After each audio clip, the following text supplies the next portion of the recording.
What's the good word, y'all? It's your boy DKB here. So the New York Jets have officially released their unofficial depth chart ahead of our Hall of Fame game against the Cleveland Browns. And I say officially because we did do a review of the initial depth chart around the time I want to say mini camp was going on. But this one definitely has a lot more meaning to it since we've had 2 weeks of training camp under our belts, and you have a pretty good idea of where everybody's standing as of right now. So let's go ahead and dive into it. To kick things off, our quarterback position, our new favorite spot. There's really no surprises here. Aaron Rodgers is our first string, Zach Wilson backing him up. We do have Tim Boyle as the third, and then Chris Streveler as the fourth. A couple people are asking my opinion on the Chris Streveler situation and just kind of what the New York Jets may be thinking about him. And if I'm them, ideally I envision him as just a steady arm presence or a steady quarterback presence, however you want to go about it. But there's nothing overly exciting about him from a physical standpoint, right? He's quick, but he's not top tier, fast. He's not overly athletic, agile, is super elusive. He's not trucking people, none of that. And then when you want to talk about his arm strength, he's not threading the needle or shooting lasers anywhere across the field. So he's a guy to me that does have a strong ability to anticipate throws and be able to hit the windows that are there, right? One of the things Zach Wilson struggles with the most. And so you see his ability to go out there and be able to move the chains, get his team down the field really quickly. He's one of those guys that pretty much is like a throwback Alex Smith, where he can play your scheme perfectly, but he is going to be hampered by a lot of what he isn't able to do physically. And so I think that's why you see him in the final slot instead of being over Tim Boyle, who's been throwing picks all over the place during practices, but he does have the physical traits that at least allows him to do more within an offense. So I don't know. It depends on what a team's philosophy really is, and if traits means a little bit more than being able to than having to limit your playbook, I suppose. But I don't expect really any changes heading into the season. One of these guys will drop off. They'll have to hit practice squad. We'll see who we try to use as our emergency quarterback. But it is what it is. Taking a look at the running backs, though, we have Michael Carter as our first string, Bam backing him up as the second string, our new rookie, Israel Bandikanda, as the third, and then Travis Dye as the fourth. Kind of thrown into the back space is Demarie Crockett, who we recently picked up, and then Breece Hall, who's still on the physically unable to perform list, hasn't really practiced whatsoever. He's been off to the side, rehabilitating, and then, of course, working kind of one-on-one with the trainers over there. So no surprises here once again. Obviously, Michael Carter has the nod as being the veteran in the room, has all of the leadership traits, all of those things that you love.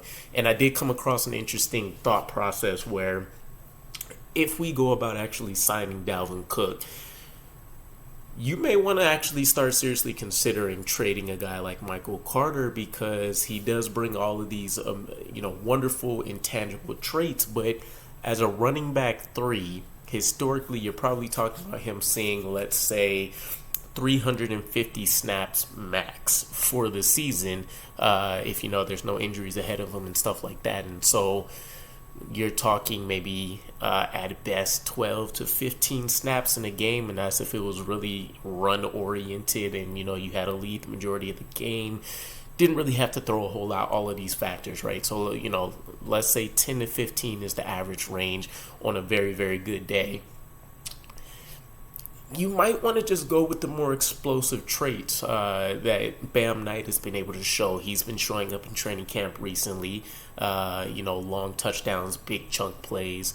Michael Carter has to rely a lot on his elusive ability, and then, of course, he's probably the best receiving running back in our room. But I would probably go with the more explosive traits that you can try to coach up to be a more consistent runner over a guy like Michael Carter, who does plenty of things well, but he's not going to wow you physically with anything that he can do. And, as we saw last year, still no news on if there was a random injury we weren't aware of or anything like that, which at this point I would probably say is never going to come out, because if there was, we never saw him on the injury report. I believe that would end up getting the team fined.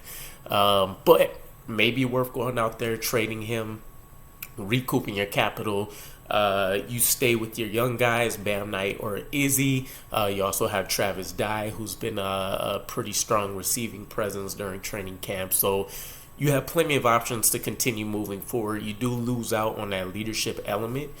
But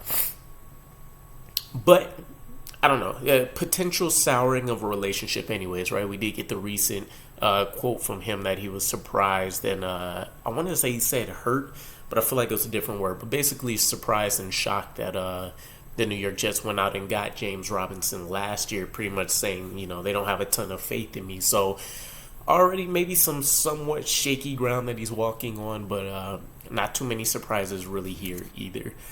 In the wide receiver room, our starting trio is Garrett Wilson, Allen Lazard, and Corey Davis. So we opt to go with the guys with the strongest skill sets out of the gate. I thought we might have tailor-made this to kind of fit Mecole Hardman, Randall Cobb as, the designated slot receivers, with Corey Davis and Allen Lazard switching out, or maybe sometimes being the starting duo on the outside with the run capabilities. But they went for the overall approach, and Corey Davis is a guy who's been able to go out there and have a lot of success in the snap, in the slot as well. So not really too much of a shock, but it does probably mean that Mecole Hardman's going to have a more versatile role than maybe a lot of us expected. He's already the punt and kick returner, already expected to take on the Jets sweeps and the various things that we'll do, with the wide receivers there.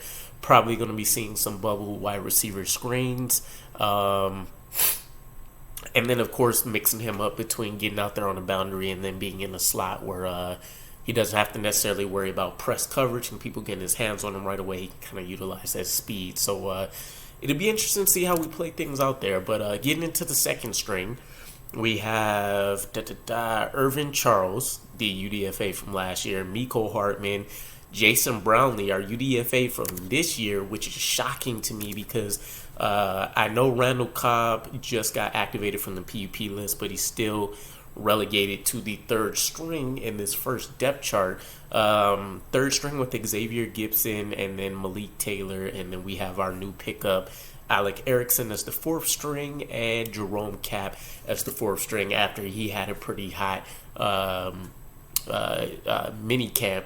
So I think the biggest surprise is Jason Brownlee's leapfrog quite a few players, right? Xavier Gibson made some noise earlier on, as we mentioned. So did Jerome Cap.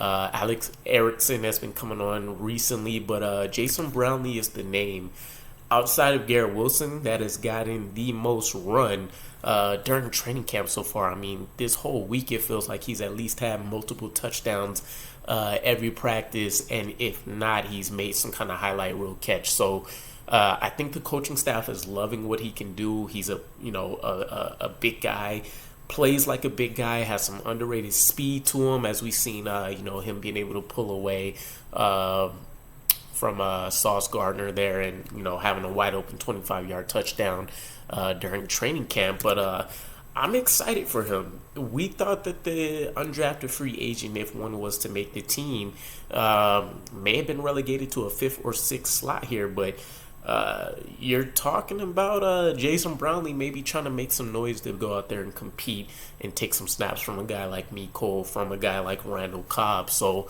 very interested to see if he continues. Right now he's backing up Corey Davis as a slot receiver, which I'm not mad at. It's definitely kind of a throwback with the size we have in the receiver room now to like the midway. What were they called? I think the Chicago Bears at that one point had like the Monsters of Midway or something like that. But either way, tight end room, CJ Uzama, Tyler Conklin, first strings, no surprise. Kenny Yeboah and Jeremy Ruckert as the second stringers. Zach Kuntz, EJ Jenkins as the third. Literally no surprises anywhere here except maybe Kenny Yeboah. But I feel like he's probably getting a nod as the guy that's already been in the room.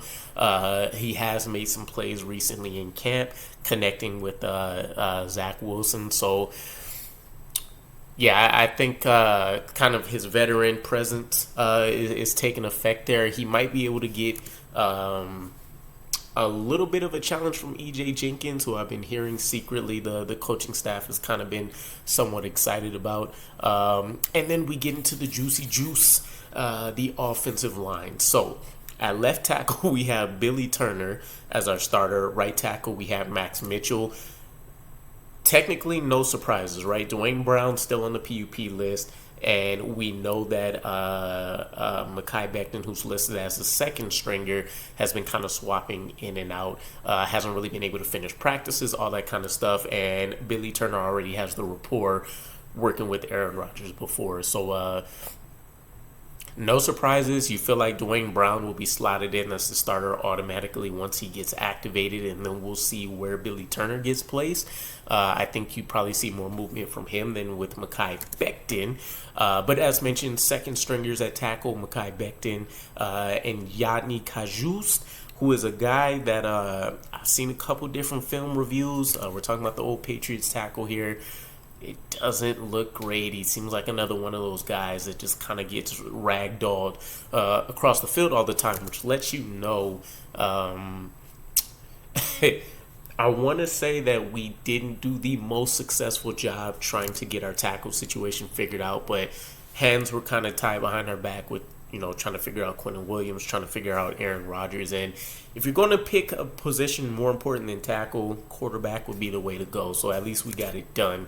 But Aaron Rodgers may be running for his life quite often, if at least the early signs of training camp will tell you anything. So third stringers at tackle, we have Greg Sinnett and we have Carter Warren, our recent draft pick. And really no surprises there. Greg Sinnett is kind of a Jets favorite anyways.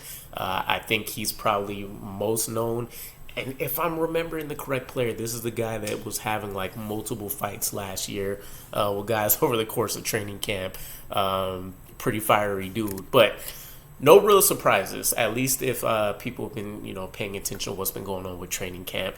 At the guard positions, of course, we have Laken Tomlinson and Elijah Vera Tucker. Behind him, we have Wes Schweitzer, who's part of the center, three-way center competition. So it's interesting to see that he hasn't necessarily been labeled as a center specifically, but definitely still part of the competition. Adam Pankey as the other second stringer. And then at the third slot, we have Brent Lang and Chris Glazer. So a lot of those names, they've kind of been hanging around on the roster for a while. Adam Pankey probably the longest. But ideally, you're probably looking at an inside trio here anyways of Tomlinson, Tucker, and then you're talking about having to choose between Wes Schweitzer and then keeping a guy like Tristan Colon. Kind of depends on how many interior guys you want versus your tackles. But at the center spot, Connor McGovern is holding down the fort. Now, he's been taking all of the starting training camp snaps. Joe Tippmann actually has been working with the third team pretty often. So it's just interesting to see. He's labeled as the second stringer here. But, comparing him versus Tristan Colon probably makes sense. Tristan Colon's a guy I don't think we should really be sleeping on either, though. In his own right, also offers pretty good versatility, but they also have been working Joe Tippmann during some guard drills and stuff too. So maybe the method or the school of thought here is that if Joe Tippmann can't win the center battle, at least earlier on during the season, he can at least replace a guy like Tristan Colon to be able to have that center guard versatility. So it's not redundant trying to keep both of them on the roster. But that is the depth chart as of right now. This is going to be the offensive version. I'll cover the defense in the next day or two here.